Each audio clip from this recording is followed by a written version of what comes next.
সকালবেলায় যদি পাখির এরকম কিচিরমিচির শুনে ঘুমটা ভাঙে কত সুন্দর লাগে। তো চলো শুরু করা যাক।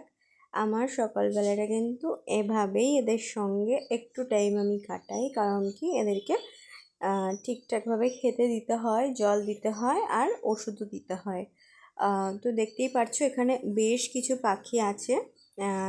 ফিঞ্চ আছে, বদ্রি আছে, ককটেল আছে, জাভা আছে।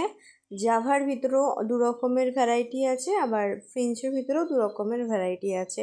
নতুন নিয়ে আসা হয়েছে ভ্যারাইটিগুলোকে। দেখা যাক সামনে আরও কী হয়।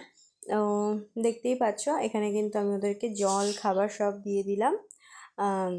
আবার চারজনের 4 রকমের খাবার। কেউ ধান খায়, তো কেউ ওটস খায়, কেউ সরু দানার খায়, আবার কেউ মোটা দানার শস্য খায়। তো এইভাবে মাথায় রেখেই এদের সাথে একটা সময় আমার দিব্য কেটে যায়। সকালটা আজকে আমার এভাবেই শুরু হলো।